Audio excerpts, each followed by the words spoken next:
Did you know the Hughes Brothers' gritty 1995 heist film, Dead Presidents, was inspired by a real Vietnam veteran who robbed a mail truck in face paint, that a famous director stole their marketing song idea, forcing them to pivot to iconic imagery, and that Chris Tucker can literally be seen breathing while playing a dead character? From bizarre filming mistakes to true crime connections, this crime drama hides surprising secrets beneath its memorable black and white face paint. Fact 1. Real Vietnam vet heist inspiration. Most moviegoers who watched Dead Presidents in 1995 had no idea they were seeing a story ripped straight from real life, but the Hughes Brothers crime drama was directly inspired by one of the most audacious heists in Washington, D.C. history. The film's central character, Anthony Curtis, was based on Haywood T. Kirkland, a Vietnam veteran who actually pulled off a spectacular mail truck robbery in 1969, just months after returning from the war. Kirkland, who later changed his name to Ari S. Moretazon, served a full tour of duty in Vietnam before coming home to find civilian life nearly impossible to navigate. Like many black veterans of that era, he struggled with unemployment, poverty, and a society that seemed indifferent to his service and sacrifice. Working briefly for the Postal Service, Kirkland learned about worn-out currency that was transported from military bases in Europe back to the United States to be destroyed, and he saw an opportunity that would change his life forever. On a Washington, D.C. street, Kirkland and an accomplice approached a mail truck carrying $382,000 in old bills, wearing face paint as disguises. The robbery was successful, though Kirkland was eventually caught and sentenced to up to 30 years in prison. During his time behind bars, he became an advocate for incarcerated veterans and even studied law, eventually appealing his conviction. His story was documented in Wallace Terry's acclaimed book Bloods, an oral history of the Vietnam War by black veterans, published in 1984. When the Hughes brothers discovered Kirkland's account more than a decade later, they knew they had found the perfect foundation for exploring the struggles of black Vietnam veterans. Kirkland himself served as a consultant on the film, visiting the set and working with actor Lorenz Tate to help him understand the mindset of a young veteran driven to desperate measures. Fact 2. Quentin Tarantino stole their marketing song. One of the most fascinating behind-the-scenes stories from Dead Presidents involves a friendly rivalry between directors that completely changed how the film was marketed to audiences. Alan Hughes revealed that he and his brother Albert had originally planned to use Cool, the gang's classic funk track Jungle Boogie, as the centerpiece of their movie trailer, believing it would create an incredible promotional campaign for their Vietnam war crime drama. Hughes was so excited about this marketing concept that he shared the idea with another director he considered a friend, telling him about plans to make this black Vietnam movie and use Jungle Boogie in the trailer to create something truly memorable. However, before the Hughes brothers could move Dead Presidents into pre-production, that same director ended up using the exact same song to promote his own critically acclaimed film in 1994. While Hughes has never publicly named the director who beat them to the punch, movie fans have connected the dots pretty easily since Jungle Boogie appears prominently in both the trailer and an early scene of Quentin Tarantino's Pulp Fiction, which became a massive cultural phenomenon and earned 7 Oscar nominations that year. Tarantino and Roger Avary even won the Academy Award for Best Original Screenplay in 1995. What seemed like a devastating setback at the time turned out to be a blessing in disguise for the Hughes brothers, because it forced them to get creative and develop something completely different for their marketing campaign. Instead of relying on a popular song to grab attention, they shifted their focus to the film's most striking visual element: the haunting black and white face paint worn by the characters during the heist sequence.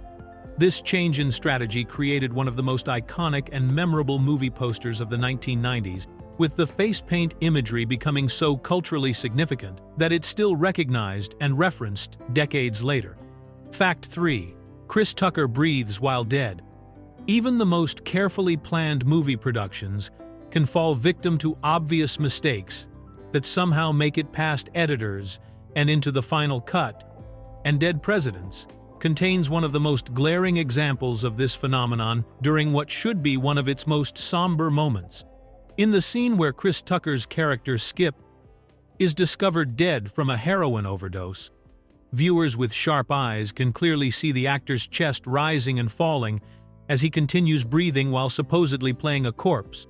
Skip's death represents a crucial turning point in the story, showing how the Vietnam War veteran's struggles with addiction ultimately consumed him after he returned home from combat. The character had been battling heroin dependency throughout the film, using drugs as a way to cope with both his war experiences and the effects of Agent Orange exposure that left him physically weakened and emotionally devastated.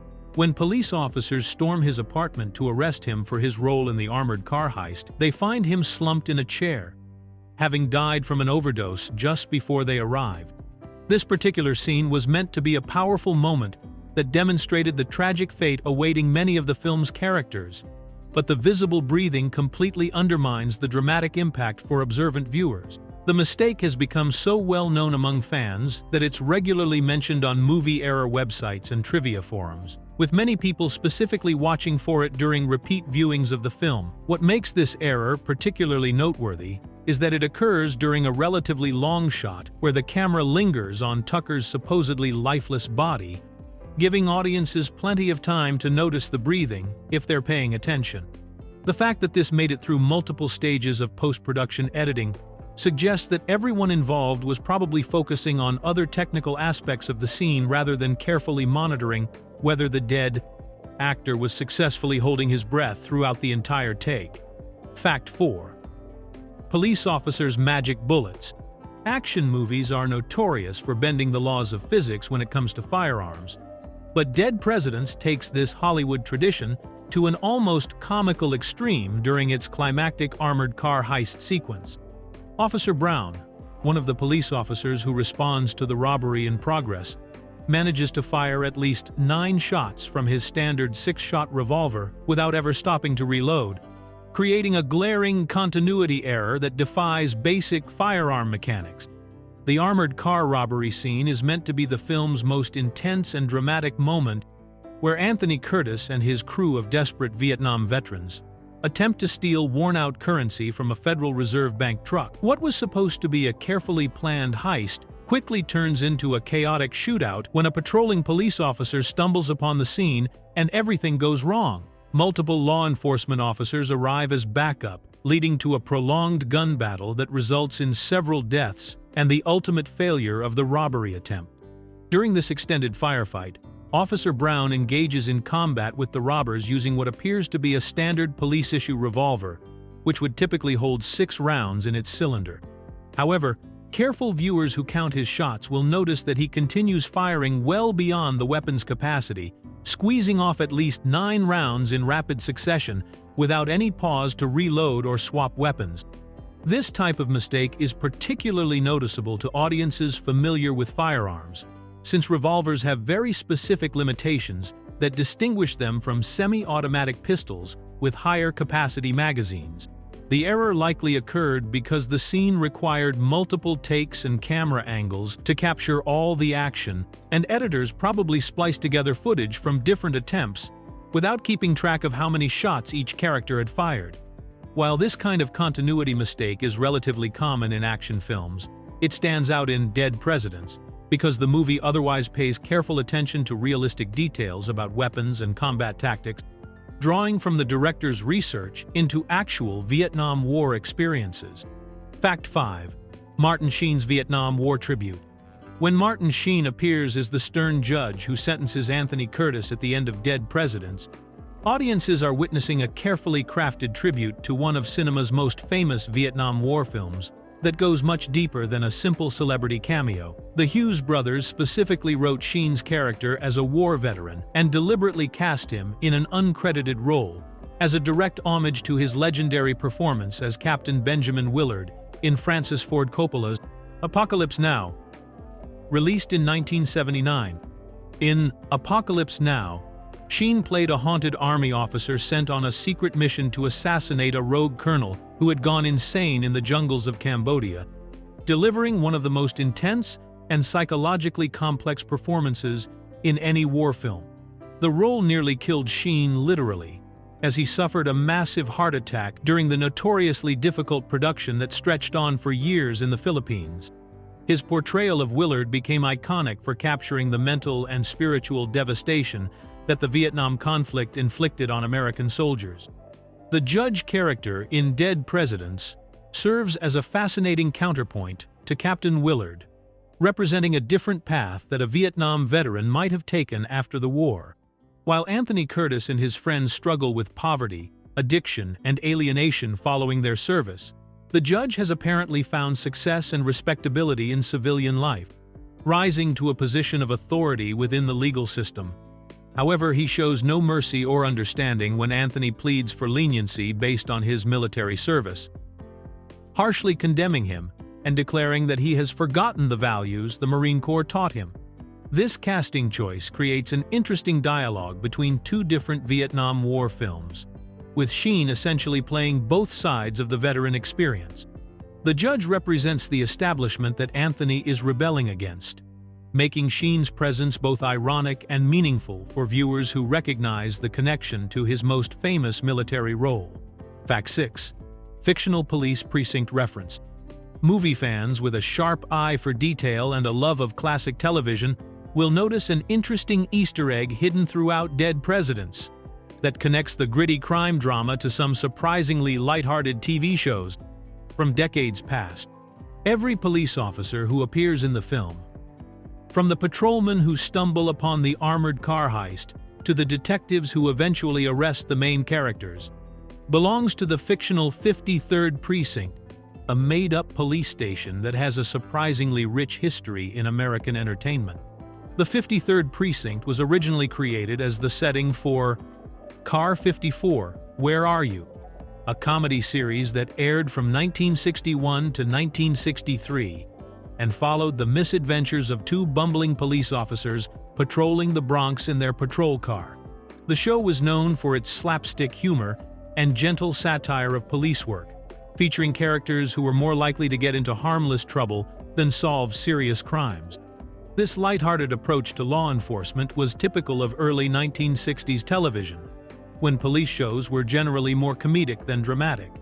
Years later, the same fictional precinct became the setting for Beretta, a much grittier police drama that ran from 1975 to 1978 and starred Robert Blake as an undercover detective who often worked the streets in disguise.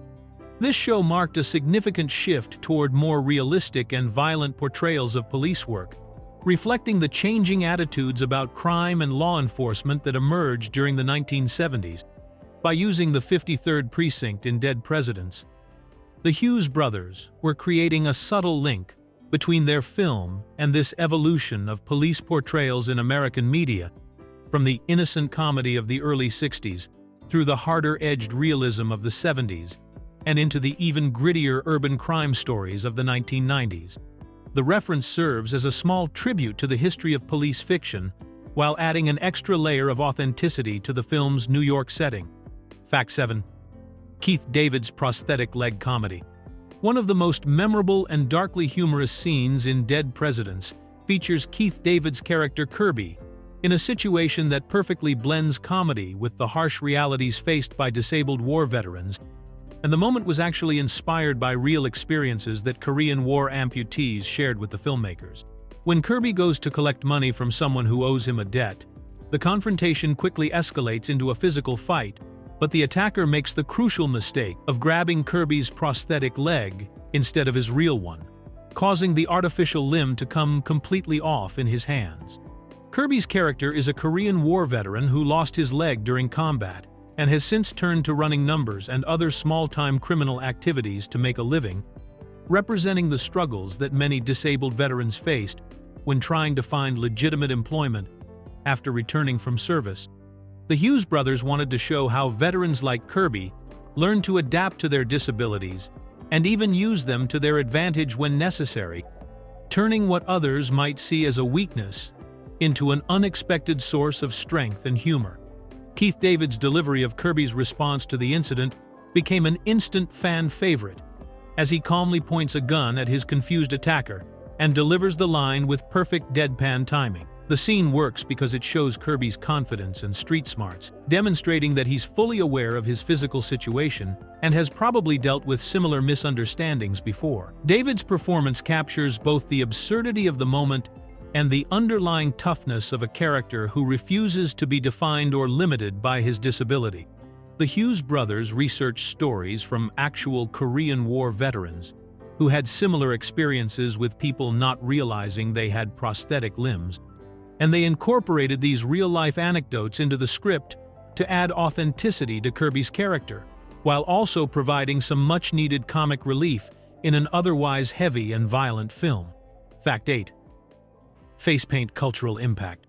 Few movie images have achieved the kind of lasting cultural recognition as the haunting black-and-white face paint from dead presidents, and perhaps no moment better demonstrated its enduring impact than when undefeated boxing champion Floyd Mayweather chose to wear the distinctive makeup as his Halloween costume in 2015, 20 years after the film's original release.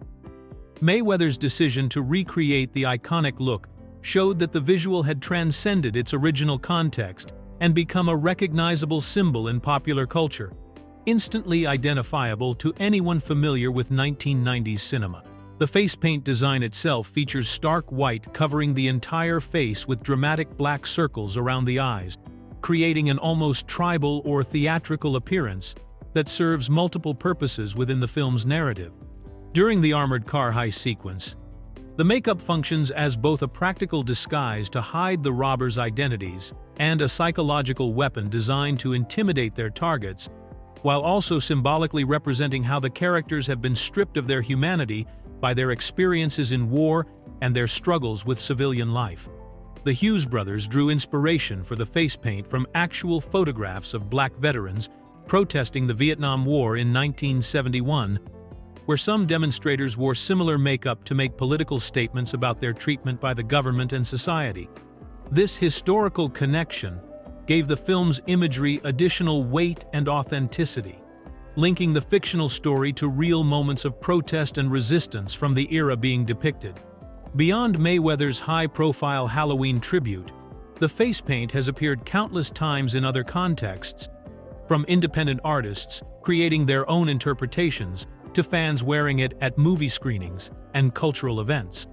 The design has become so associated with the film that it often appears on merchandise, poster reproductions, and social media posts related to the movie, proving that sometimes a single striking image can become more memorable and culturally significant than entire scenes or storylines from the same production. Fact 9. Hughes brothers were only 23.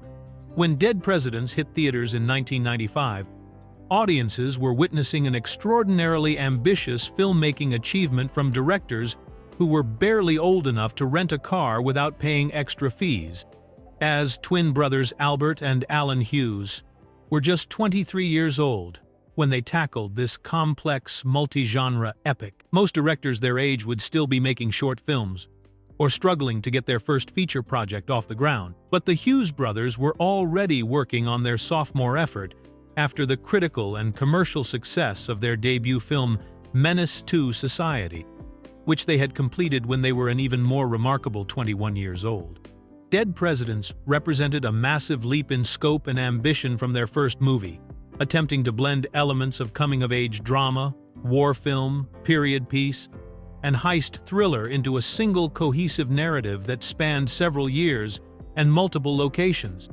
The film required extensive research into Vietnam War history, the experiences of black veterans, and the social conditions of late 1960s and early 1970s America, demanding a level of historical knowledge and cultural understanding that would challenge directors with decades more experience. The brothers also had to manage a significantly larger budget and more complex production requirements than their previous work, including elaborate Vietnam War sequences that were filmed in Florida, detailed period recreations of Bronx neighborhoods, and an intricate heist sequence that required precise choreography and multiple camera setups. They worked with a more established cast that included seasoned actors like Keith David, alongside rising stars like Lorenz Tate and Chris Tucker, requiring them to guide performances across a wide range of dramatic situations, from intimate character moments to intense action sequences.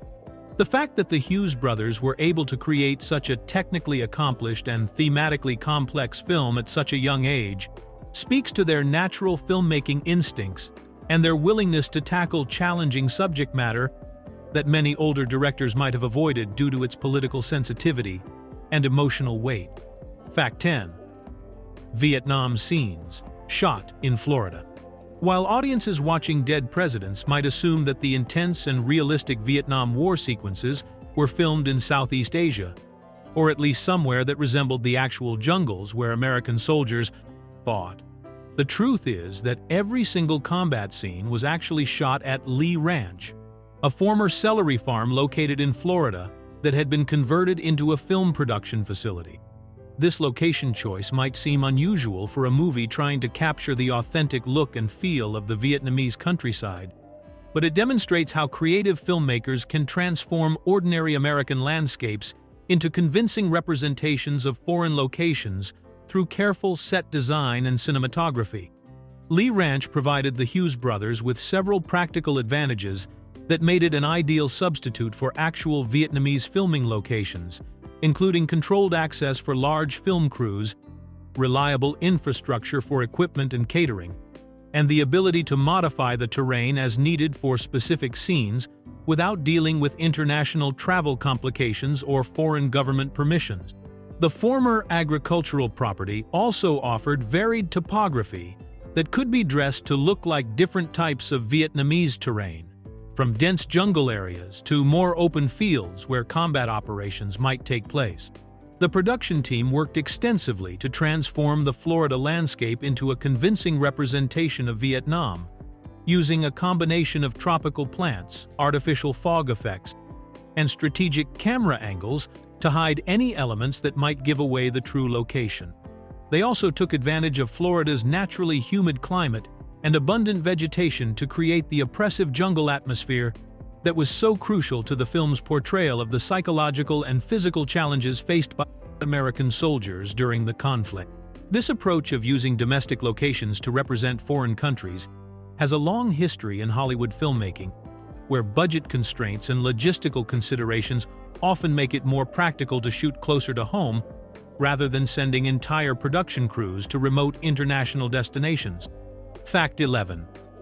F-word count record. Sometimes dedicated movie fans take their obsession with films to extraordinary lengths, and Dead Presidents became the subject of one of the most unusual and meticulous counting exercises in cinema history, when a determined viewer sat through the entire 2-hour runtime and tallied every single use of the F-word, ultimately reaching a total of 247 instances. This impressive count made the Hughes Brothers crime drama one of the most profanity-heavy films released in 1995, earning it a place among movies that pushed the boundaries of what was acceptable in mainstream cinema during that era. The extensive use of strong language in Dead Presidents wasn't included simply for shock value, but rather served important purposes in establishing the authentic voices of the characters and the harsh realities of their environment. The film portrays working-class Vietnam veterans struggling with poverty, trauma, and social alienation in the Bronx during the early 1970s, and the Hughes brothers wanted their dialogue to reflect the way people in those circumstances actually spoke, without sanitizing or softening the language to make it more palatable for general audiences. Military veterans, particularly those who served in combat situations, often develop patterns of speech that include frequent profanity as a way of expressing frustration, building camaraderie, and coping with stress, so the heavy use of strong language actually adds to the film's authenticity rather than detracting from it. The characters in Dead Presidents are dealing with intense psychological pressure from their war experiences, economic desperation, and the sense that society has abandoned them after their service, which naturally leads to conversations filled with anger and raw emotion. The fact that someone took the time to count every instance of profanity speaks to the film's impact on audiences and the way certain movies inspire fans to engage with them on surprisingly detailed levels. turning casual viewing into an almost scientific exercise in film analysis. Fact 12. Exploding armored car stunt gone wrong. Action movie stunts require careful planning and precise execution to create convincing illusions of danger and destruction. But sometimes the behind-the-scenes mechanics become embarrassingly obvious to viewers, as happened during one of the most crucial moments in Dead Presidents, when the armored car explosion scene accidentally reveals the very mechanism that was supposed to remain hidden. When Jose detonates the explosive device attached to the Federal Reserve truck during the climactic heist sequence, the vehicle is supposed to appear as if it's being blown apart by the force of the explosion, but instead, viewers can clearly see a heavy metal pole shooting out from underneath the truck that actually causes it to jump up into the air. This particular stunt was meant to be the dramatic peak of the robbery sequence, where Jose sacrifices himself by jumping onto the moving armored car to plant the explosive device before leaping off and triggering the detonation. The explosion was supposed to destroy the truck and scatter the money it contained, creating chaos that would allow the surviving robbers to grab what cash they could before escaping from the scene. However, the visible pole completely undermines the illusion and makes it obvious that the truck's movement was caused by a mechanical launching device rather than the force of an actual explosion. The metal pole appears to be part of a hydraulic or pneumatic system designed to flip the vehicle in a controlled manner, which is a common technique used in movie productions to simulate the effects of explosions without actually destroying expensive vehicles or putting stunt performers at serious risk. Unfortunately, the camera angle and timing of the shot made it impossible to hide this equipment from viewers, creating one of the most noticeable special effects failures in the entire film. This type of mistake typically occurs when editors are working under tight deadlines and don't have time to carefully review every frame of action sequences, or when multiple camera angles make it difficult to find shots that completely conceal the stunt equipment. Fact 13. Terrence Howard's early career role. Years before Terrence Howard became a household name through his starring role in the hit television series Empire, or earned an Academy Award nomination for Hustle Flow, he appeared in Dead Presidents as a memorable supporting character that showcased his ability to play unsavory and manipulative personalities. Howard was credited as Terrence Deshaun Howard in the film and played a character named Cowboy, a sleazy regular at Kirby's pool hall who becomes one of the most instantly dislikable people in the entire movie through his passive-aggressive behavior and thinly veiled hostility toward the main characters. Cowboy is portrayed as a small-time hustler who hangs around the neighborhood, looking for opportunities to stir up trouble and exploit other people's weaknesses, and Howard brought a particularly oily charm to the role that made audiences uncomfortable whenever he appeared on screen. The character is distinguished by his flamboyant appearance, including carefully manicured fingernails and elaborately curled hair that give him an almost pimp-like aesthetic that was common in certain urban subcultures during the early 1970s setting of the film. Howard's performance in the role demonstrates his natural talent for playing characters who operate in moral gray areas, a skill that would serve him well throughout his later career in films like Crash, Iron Man, and The Butler. Even in this relatively small part, he manages to create a fully realized character who feels authentic to the time period and social environment that the Hughes brothers were trying to recreate. The casting of Howard in Dead Presidents came early enough in his career that he was still working his way up from minor supporting roles to more substantial parts, but his memorable portrayal of Cowboy helped establish him as an actor who could bring depth and complexity to even the most unpleasant characters, making them fascinating to watch even when audiences were rooting against them. Fact 14. Moneybag plot hole. Even carefully planned heist movies can fall victim to logical inconsistencies that create puzzling plot holes, and Dead Presidents contains one of the most glaring examples of this problem. During the aftermath of the armored car robbery, when the film's continuity completely breaks down regarding a crucial bag of stolen money. During the chaotic shootout sequence, Jose is clearly shown as the only member of the crew who manages to grab one of the money bags from the Federal Reserve truck and he's seen carrying this bag with him when he jumps onto the vehicle to plant the explosive device that ultimately costs him his life. The sequence shows Jose being struck and killed by a police car while still in possession of the money bag, leaving audiences to assume that the cash would be lost along with his life, since there's no indication that any of the other surviving robbers had time to retrieve it from the scene. The heist goes horribly wrong, with multiple people being killed, police swarming the area, and the remaining crew members fleeing in different directions to avoid capture, making it seemingly impossible for anyone to go back and collect the bag that Jose died trying to secure. However, in the very next scene that shows the aftermath of the robbery, Anthony, Kirby, Skip, and Cleon are sitting around a table in their hideout counting stacks of money that are clearly visible spread out in front of them, including what appears to be the same bag that Jose was carrying when he died. The film provides absolutely no explanation for how this money bag made its way from the crime scene where Jose was killed to their secret meeting location, creating a major continuity error that suggests either important footage was cut from the final version or the editors simply overlooked this significant logical gap. This type of plot hole typically occurs when scenes are edited out of sequence or when reshoots require changes that don't properly account for earlier established story elements. Fact 15. Criterion Edition Hidden Scenes. Long before DVD special features became standard and streaming services offered director's cuts, the Criterion Collection was already setting the gold standard for preserving films in their most complete forms, and their Laserdisc edition of Dead Presidents included a treasure trove of additional footage that most viewers never got to see in theaters. The Criterion release featured deleted scenes that had been cut from the film before its theatrical debut, giving dedicated fans and film scholars access to material that provided deeper insights into the characters and their relationships beyond what made it into the final version that played in movie theaters across the country. These additional scenes contained expanded character development that would have given audiences a richer understanding of the motivations and backgrounds of the main characters, particularly focusing on their relationships with each other and their families, before, during, and after their military service in Vietnam.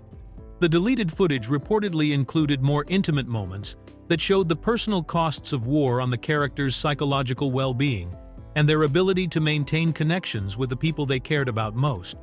The Criterion Collection was known for their meticulous attention to preserving films exactly as directors intended them to be seen, often working directly with filmmakers to ensure that their special editions represented the most complete and authentic versions possible. For Dead Presidents, this meant not only including the deleted scenes, but also providing context about why certain footage was removed and how it fit into the Hughes Brothers' original vision for the story. The inclusion of this extra material on the Criterion Laserdisc made it a highly sought-after item among collectors and film enthusiasts who wanted to experience the most comprehensive version of the movie available. These deleted scenes offered viewers a chance to see performances and story elements that might have changed their understanding of the film's themes and characters if they had remained in the theatrical cut.